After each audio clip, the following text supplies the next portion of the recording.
Selamat datang di Fakultas Teknik Universitas Palangkaraya.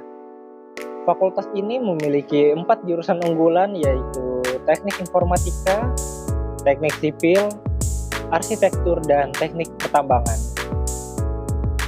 Berdasarkan data dari situs resmi Fakultas Teknik, saat ini terdapat sekitar 2056 mahasiswa yang menimba ilmu di sini. Dengan jumlah ini, Fakultas Teknik menjadi salah satu fakultas favorit di Universitas Palangkaraya. Fakultas Teknik sudah berdiri sejak 22 Desember tahun 2000, menjadikannya sebagai salah satu fakultas tertua di Universitas Palangkaraya.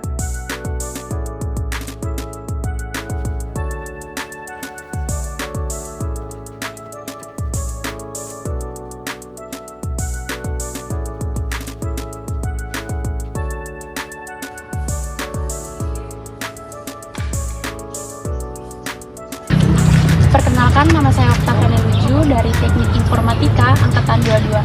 Nah, di sini saya ingin nge-review abang sebentar, apakah boleh abang? Ya, silakan. Udah tahu namanya apa? Namanya Sandra Karya Bangun. Nah, di sini saya ingin bertanya bang, kalau boleh tahu, kenapa sih abang memilih jurusan sipil? Apa yang membuat abang tertarik di teknik sipil? Karena emang niatnya jurusan yang outdoor ya kerjanya, jadi milihnya teknik sipil. Oke, lalu apa sih pengalaman paling menarik atau berkesan selama belajar di jurusan teknik sipil ini abang? Banyak lah, jadi waktu pelajaran ada praktikumnya dari tanah, ada air, ada komputer, banyak sekali, jadi banyaklah yang berkesan. Lalu bagaimana sih fasilitas dan lingkungan belajar di jurusan sipil abang? Boleh dijelaskan?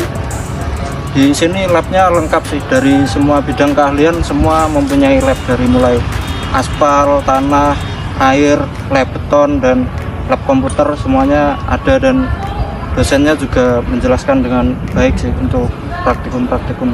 Apakah bisa kontak saya sebentar? Nah, silakan. Sebelumnya perkenalkan, nama saya Deska Pulusita Galung dari jurusan Teknik Informatika Angkatan 22. Bisa perkenalkan diri apa? Baik, nama saya Pesius Pedro Alcandro, NIM 1930 1050 1009. Saya dari jurusan Teknik Sipil. Baik, di sini saya ingin menanyakan beberapa hal, apakah boleh Bang? Silakan. Kalau gitu lanjut ke pertanyaan pertama Bang. Kalau boleh tahu, kenapa Abang memilih jurusan sipil?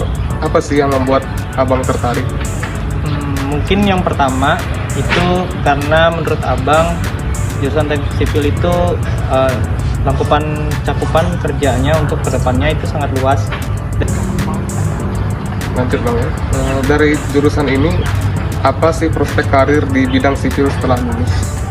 Oke, mungkin ya yang sepengetahuan abang sih, yang prospeknya sesuai dengan yang abang bilang tadi di awal itu cukup luas. Yang pertama, mungkin kamu bisa kerja di PT atau di kedinasan juga bisa.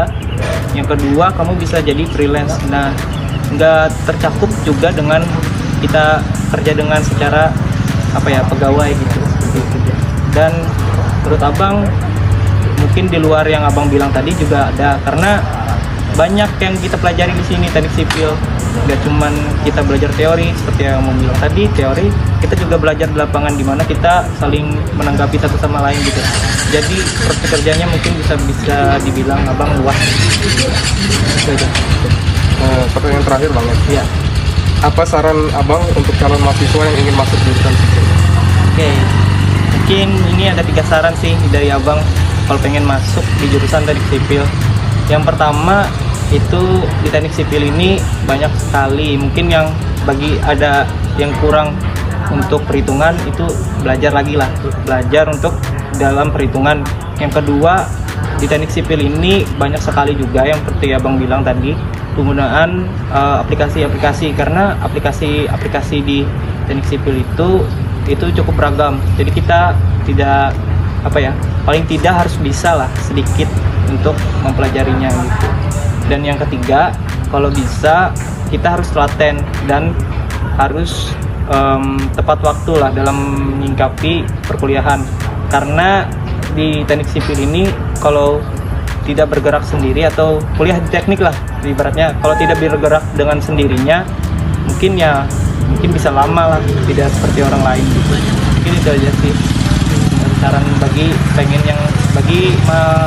orang-orang yang pengen masuk ke jurusan teknik itu. Terima kasih. Baik, terima kasih Abang atas waktunya Pak. Terima kasih juga.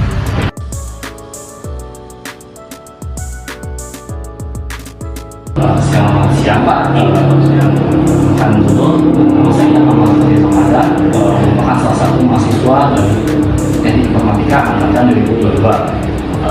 Alasan saya di sini untuk mewawancari Abang, boleh perkenalkan dulu. Saya dari jurusan teknik. Saya aja langsung ke bagian wawancara ya Bang. Untuk pertanyaan pertama, kira-kira apa saja fasilitas yang disediakan dan dapat digunakan di jurusan teknik informatika? Kalau konektor segala speaker ada di ruang masing-masing sih. Oh ya. Kalau misalnya ada kekurangan gaya LCD bisa ditanya ke TV. Untuk pertanyaan selanjutnya yang kedua, selain fasilitas yang telah disebutkan, apa saja layanan administrasi yang dapat dilakukan oleh mahasiswa untuk jurusan teknik informatika? Kalau soal absen kan ada online ya kan, bisa dari portal mahasiswa atau nanti offline-nya bisa juga minta KTU untuk absensi atau boleh Siap, sekian dari kami. Terima kasih atas waktunya. iya sih. Oke Bu, selamat siang. Perkenalkan, nama saya Ahmad Raja, salah satu mahasiswa Teknik Informatika angkatan 2022. Di sini saya ingin mewawancarai Ibu terkait perkuliahan. Boleh saya kenal nama Ibu? Saya Devi Paul. Biasanya Ibu mengajar mata kuliah apa Ibu? Untuk semester ini saya ngajar komputer, interaksi manusia komputer sama persisten. Ibu, saya akan masuk ke pertanyaan pertama. Saya boleh bertanya bagaimana Ibu saat mengajar mungkin, atau apa yang biasa Ibu berikan kepada mahasiswa saat pembelajaran? Ya pasti materi yang nanti berkaitan dengan mata kuliah yang diajarkan. Terus nanti kalau sudah materi pasti saya juga ingin mahasiswa itu berlatih, jadi melatih materi yang diajarkan untuk dipraktekkan. Jadi bagaimana mempraktekannya, biasanya dikasih tugas. Tugasnya sesuai dengan materi yang sudah diberikan, supaya mereka melatih skillnya itu. Terima kasih.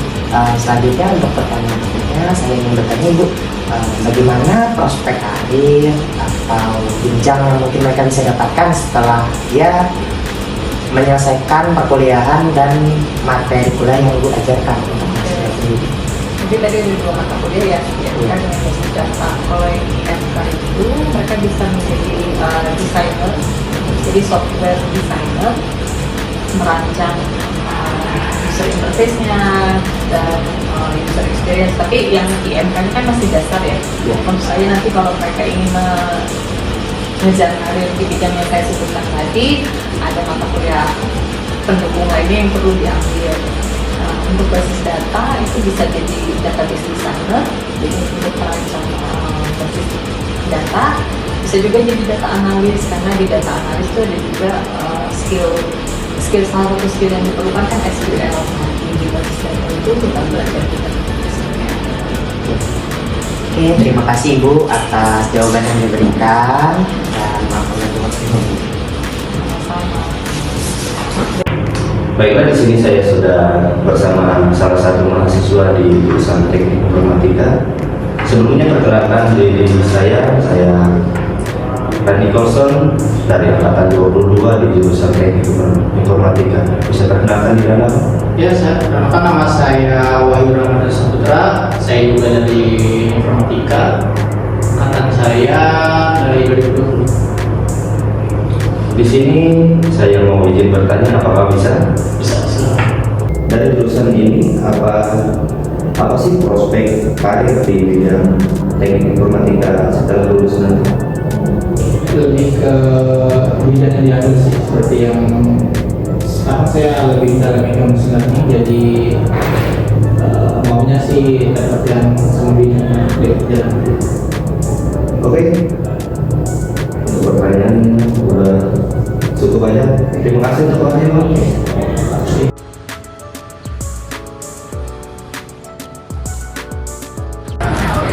Perkenalkan, nama saya Mita Dalpuspita. Saya dari jurusan Teknik Informatika angkatan 2022. Di sini saya dengan siapa, Bro? Perkenalkan, nama saya Sukmana Numiansyah dari jurusan Arsitektur angkatan 22. Nah, di sini saya ingin bertanya, kalau boleh tahu, kenapa sih kakak memilih jurusan arsitektur dan apa sih yang membuat kakak tertarik? Untuk menurut saya pribadi, saya memilih jurusan arsitektur karena banyak prospek kerja yang jauh lebih mumpuni, apalagi di bidang pembangunan kan sangat itu ya, selalu update ya. Jadi itu alasan saya untuk memilih jurusan arsitektur. Lalu yang kedua nih kak, pengalaman apa sih yang paling menarik menurut kakak di jurusan arsitektur? Kalau buat pengalaman sendiri itu banyak ya. Terus yang pertama kalau misalnya kita lagi studi tour untuk pelajari arsitektur tradisional, terus arsitektur dari permukiman masyarakat juga. Selain itu juga ada banyak banget tugas-tugas yang kayak informatif banget kan, kayak kita membangun perancangan dan segala macamnya. Lalu yang ketiga nih kak, gimana sih fasilitas dan lingkungan belajar di jurusan arsitektur tersebut? Kalau buat lingkungan belajar sendiri cukup mumpuni ya kayaknya. Kalau secara pribadi, soalnya kita dari arsitektur juga disediain studio, ada juga lab komputer buat kami. Terus dari dosen-dosen pengajar juga cukup komunikatif buat ngasih bimbingan kami. Dari bidang visual juga cukup kok. Prospek karir dari bidang arsitektur setelah lulus nanti? Kalau setelah lulus ini lumayan banyak, jadi kita bisa jadi drafter, itu bisa juga jadi konsultan desain perancangan, konsultan lumayan sih, ada konsultan RAB juga, manajemen. Terus selain itu kita juga bisa jadi research surveyor buat bidang-bidang arsitektur. Jadi lumayan sih.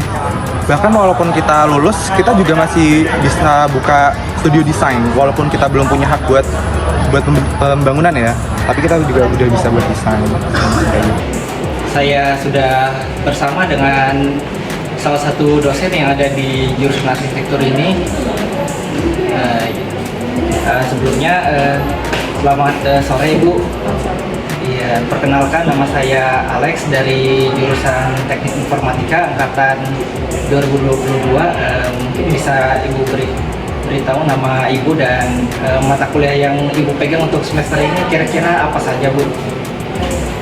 Terima kasih, nama saya adalah Dr. STMP. Saya salah satu dosen di prodi arsitektur Fakultas Teknik Universitas Palangkaraya. Pada semester ini kebetulan semester ganjil ya, di mana mata kuliah yang saya ampu ada beberapa, baik mata kuliah MKDU, mata kuliah desain umum maupun mata kuliah keahlian. Di mana dalam mata kuliah perancangan arsitektur B1 sebagai core daripada modul di modul perancangan arsitektur atau di arsitektur juga mata kuliah perancangan arsitektur 5. Jadi di mata kuliah core-nya sendiri saya mengampu 2 mata kuliah. Sementara di mata kuliah keahlian ada beberapa mata kuliah yang saya ampu. Salah satunya yaitu mata kuliah metode perancangan, kemudian asas-asas arsitektur perancangan, dan juga ada mata kuliah arsitektur Nusantara, DAS, Tabakan Wood, dan itu beberapa yang saya ampu di sini. Baik. Lalu kalau boleh tahu Bu, apa saja yang menjadi keunggulan dari program studi arsitektur ini Bu, bisa dijelaskan? Prodi arsitektur mengacu pada KBK ya, tapi terbagi dalam KBK di sini sesuai dengan kompetensi di bidang rukun keilmuannya. Ada KBK arsitektur, ada KBK perubahan dan perlindungan, ada KBK unsur dan konstruksi, ada KBK arsitektur dan ada KBK sejarah dan teknik. Itu yang ada. Oh, jadi bukan cuma sekedar interior dan eksterior luar dalam bangunan ya? Tidak, jadi arsitektur dalam teori yang kita berikan tidak hanya pada single building, tapi juga kita mengajarkan landscape dan juga kawasan, baik kawasan perkotaan, dan akhirnya kita membawa pada arsitektur pedesaan.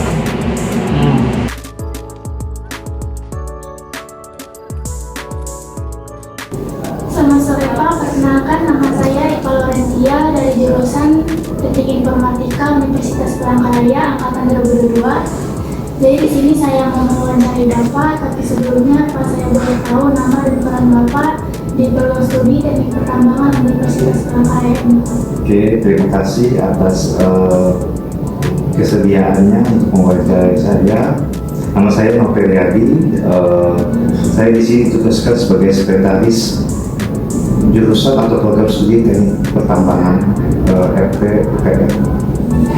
Baik Pak, jadi apa yang menjadi keunggulan dari program studi Teknik Pertambangan di Universitas Palangkaraya ini Pak?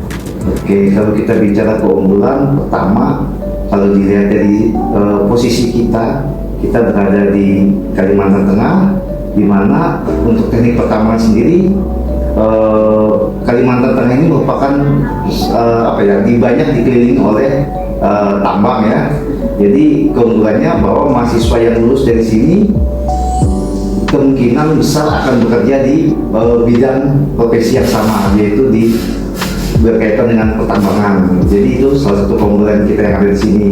Dan kemudian kita juga merupakan salah satu-satunya di Kalimantan Tengah dan yang merupakan program studi jurusan teknik pertambangan. Kalau ada pun di tempat lain biasanya jenjangnya masih jenjang diploma, jadi belum ada jenjang satunya. Bagaimana dosen di sini membantu mahasiswa dalam proses belajar Pak? Oke, kalau kita bicara tentang proses belajar ya, sama seperti pembelajaran pada umumnya, yang membedakannya bahwa pembelajaran di teknik pertambangan ini banyak kegiatan prakteknya ya, terutama praktek lapangan. Jadi di semester 1, 2, 3, 4 mahasiswa sudah diperkenalkan dengan kegiatan praktikum. Jadi itu adalah salah satu cara kita membimbing mahasiswa supaya mampu dan siap untuk dunia kerja nanti. Apa saja yang tersedia di program studi teknik pertambangan ini untuk mahasiswa dalam proses pembelajaran meliputi fasilitas, layanan atau hal lainnya Pak? Oke, kalau layanan sudah kita lihat tadi di depan ada lobby ya, biasanya untuk layanan administrasi, kemudian juga kita ada ruang baca untuk mahasiswa mencari referensi dalam perkuliahan. Kemudian kita punya 4 laboratorium, di mana ada laboratorium perpetan dan simulasi komputasi tambang, kemudian ada laboratorium geologi visi, kemudian ada laboratorium pengolahan bahan galian, dan terakhir ada laboratorium ledakan. Nah, di mana semua laboratorium itu adalah fasilitas yang bisa dimanfaatkan oleh mahasiswa untuk mengembangkan keahliannya khususnya di bidang pertambangan. Baik, terima kasih Bapak atas waktu tersedianya untuk diwawancarai. Oke, terima kasih. Terima kasih atas informasinya. Ya, sama-sama. Selamat sore Pak. Oke. Oh ya, selamat siang Bang. Dengan abang siapa? Perkenalkan, nama saya Bona Francisco Nababan, mahasiswa Teknik Pertambangan Angkatan 2022.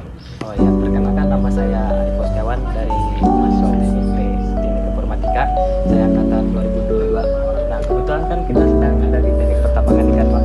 Jadi saya mau nanya seputar Teknik Pertambangan nih. Apa sih tujuan abang masuk ke Teknik Pertambangan ini? Tujuan saya masuk Teknik Pertambangan sih selain prospek kerja yang luas itu, juga saya udah melihat dari beberapa media gitu. Soalnya Indonesia itu sama membutuhkan pertambangan. Contohnya kan kayak batubara juga, Indonesia itu sama membutuhkan batubara untuk PLTU gitu. Oh iya betul ya. Nah jadi kan mungkin yang abang sebutkan kan pekerjaannya kan terarah ke arah pertambangan. Bisa nggak sih sebenarnya atau mungkin nggak sih kalau misalkan jika lulus dari teknik pertambangan ini kita bisa kerja di tempat lain? Bisa aja sih, contohnya kan kita bisa kerja di bank gitu. Contohnya juga alumni kami itu udah banyak juga kerja di bank, bukan terfokus untuk ke pertambangannya doang. Jadi selama abang belajar di teknik pertambangan itu apa aja yang abang dapatkan dari pelajaran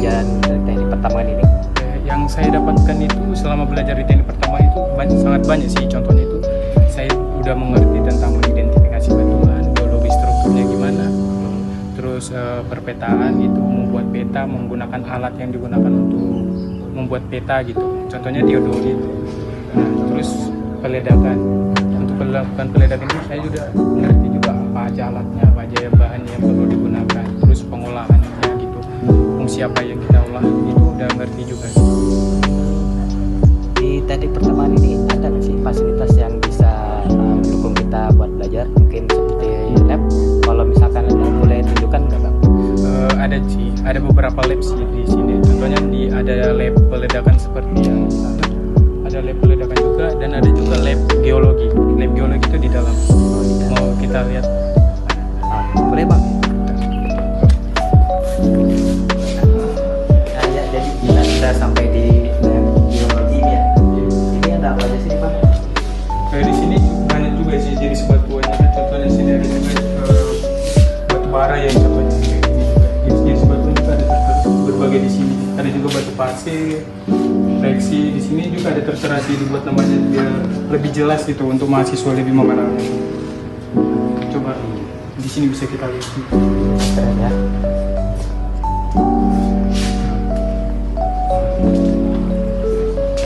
Ini jadi ini kan ada banyak batunya kan ya. Ini mungkin mahasiswa disuruh untuk analisis ya. Nanti dari hasil analisis itu dibuat untuk apa ya Bang? Untuk analisis ini mahasiswa itu lebih memahami komposisi batuan itu dari mana aja, jenis batuannya itu termasuk jenis batuan kayak mana. Dan juga ada juga sih kayak di sini ada kayak inilah intrusi magma. Kalau intrusi magma ini kan kita lihat ini asal dari batuan itu dari mana.